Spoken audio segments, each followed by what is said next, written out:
mala voluntad hacia otra persona, celos pasionales, celos religiosos, celos políticos, celos por amistades o de tipo familiar, codicia, lujuria, venganza, ira, orgullo, envidia, odio, resentimiento, hurto, adulterio, pereza, gula, etc., etc., etc.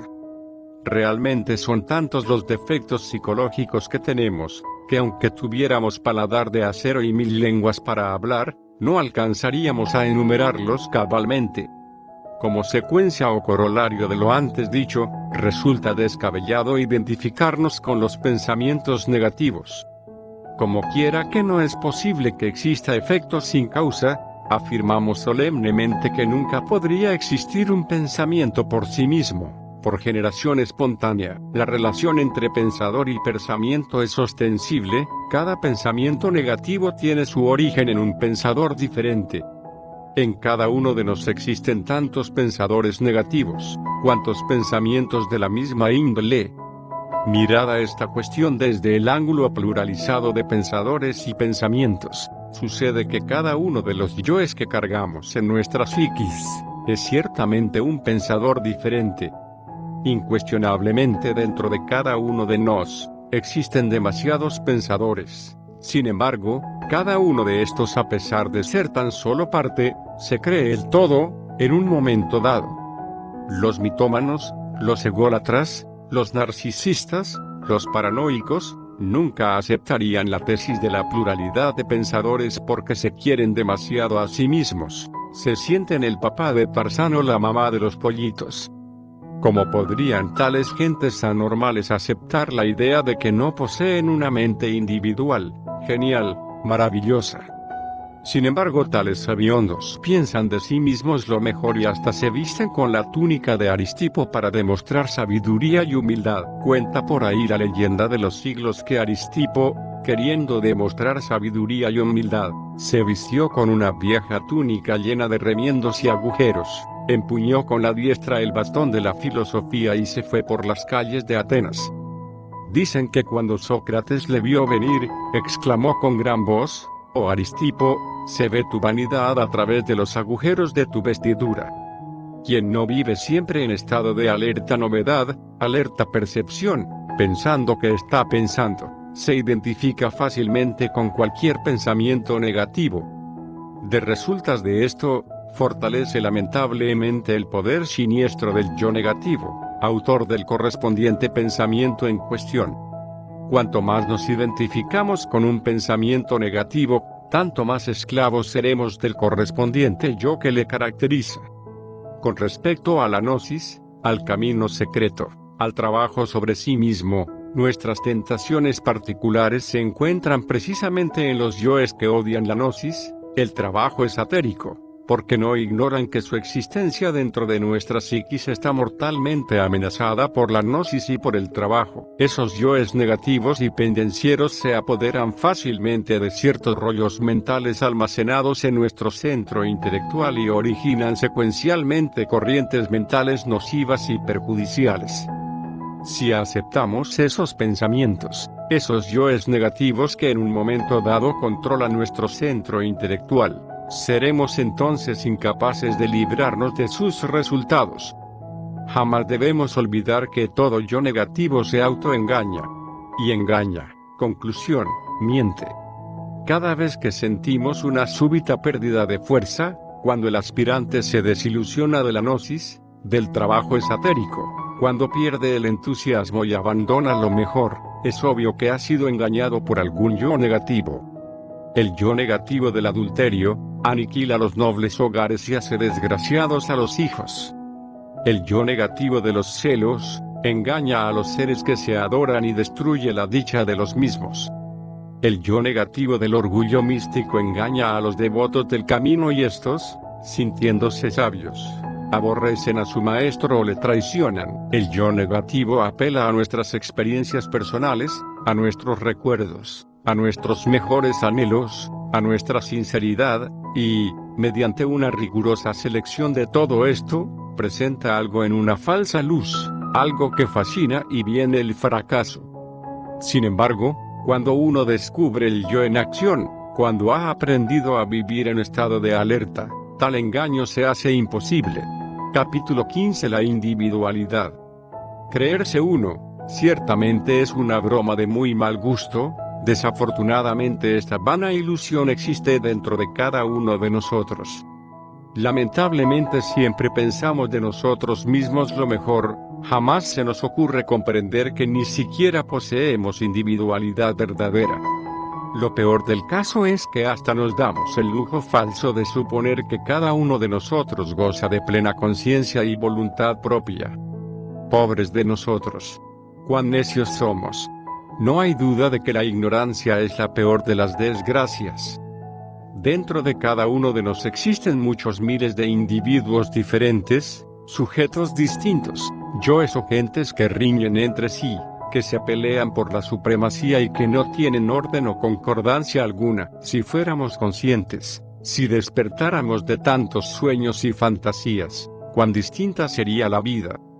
Mas para colmo de nuestro infortunio, las emociones negativas y las autoconsideraciones y amor propio, nos fascinan, nos hipnotizan, jamás nos permiten acordarnos de sí mismos, vernos tal cual somos.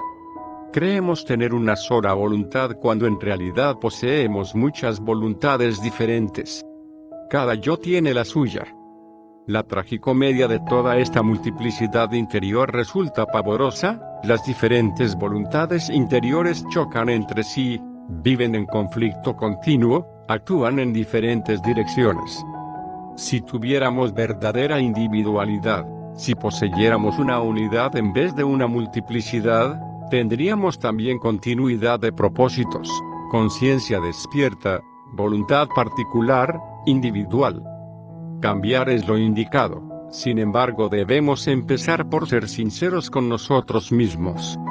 Necesitamos hacer un inventario psicológico de sí mismos para conocer lo que nos sobra y lo que nos falta. Es posible conseguir individualidad, mas si creemos tenerla tal posibilidad desaparecerá. Es evidente que jamás lucharíamos por conseguir algo que creemos tener. La fantasía nos hace creer que somos poseedores de la individualidad y hasta existen en el mundo escuelas que así lo enseñan. Es urgente luchar contra la fantasía. Esta nos hace aparecer como si fuéramos esto, o aquello, cuando en realidad somos miserables, desvergonzados, y perversos. Pensamos que somos hombres, cuando en verdad somos tan solo mamíferos intelectuales desprovistos de individualidad. Los mitómanos se creen dioses, mahatmas, etc., sin sospechar siquiera que ni siquiera tienen mente individual y voluntad consciente.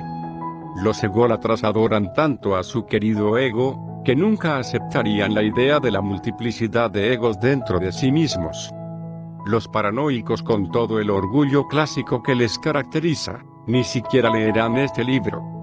Es indispensable luchar a muerte contra la fantasía acerca de nosotros mismos, si es que no queremos ser víctimas de emociones artificiales y experiencias falsas que además de ponernos en situaciones ridículas, detienen toda posibilidad de desarrollo interior. El animal intelectual está tan hipnotizado por su fantasía, que sueña que es león o águila cuando en verdad no es más que un vil gusano del lodo de la tierra.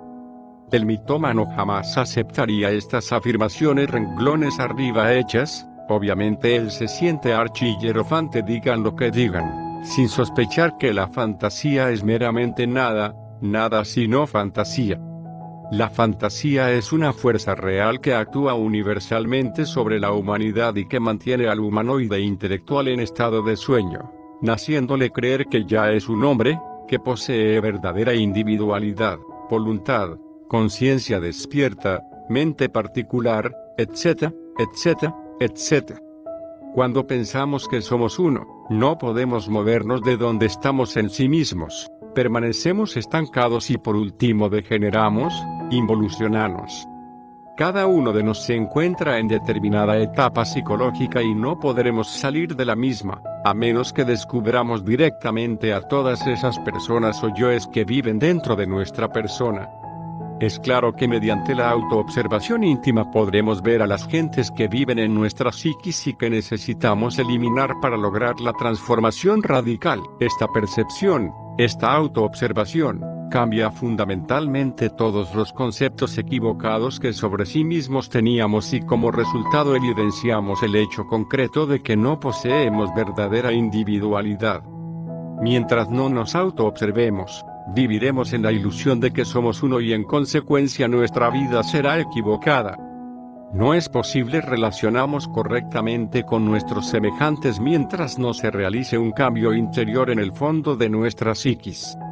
Cualquier cambio íntimo exige la eliminación previa de los yoes que llevamos dentro. De ninguna manera podríamos eliminar tales yoes si no los observamos en nuestro interior. Aquellos que se sienten uno, que piensan de sí mismos lo mejor, que nunca aceptarían la doctrina de los muchos, tampoco desean observar a los yoes y por lo tanto cualquier posibilidad de cambio se hace en ellos imposible. No es posible cambiar si no se elimina, mas quien se siente poseedor de la individualidad si aceptase que debe eliminar, ignoraría realmente qué es lo que debe eliminar. Empero, no debemos olvidar que quien cree ser uno, autoengañado cree que sí sabe lo que debe eliminar, mas en verdad ni siquiera sabe que no sabe, es un ignorante ilustrado. Necesitamos desegoistizarnos para individualizarnos, mas quien cree que posee la individualidad es imposible que pueda desegoistizarse. La individualidad es sagrada en un 100%, raros son los que la tienen, mas todos piensan que la tienen. ¿Cómo podríamos eliminar yoes, si creemos que tenemos un yo único? Ciertamente solo quien jamás se ha autoobservado seriamente piensa que tiene un yo único. Empero debemos ser muy claros en esta enseñanza porque existe el peligro psicológico de confundir a la individualidad auténtica con el concepto de alguna especie de yo superior o algo por el estilo. La individualidad sagrada está mucho más allá de cualquier forma de yo, es lo que es, lo que siempre ha sido y lo que siempre será. La legítima individualidad es el ser y la razón de ser del ser, es el mismo ser. Distíngase entre el ser y el yo. Quienes confunden al yo con el ser, ciertamente nunca se han autoobservado seriamente. En tanto continúe la esencia, la conciencia, embotellada entre todo ese conjunto de yoes que llevamos dentro, el cambio radical será algo más que imposible. Capítulo 16. El libro de la vida. Una persona es lo que es su vida. Eso que continúa más allá de la muerte, es la vida. Este es el significado del libro de la vida que se abre con la muerte.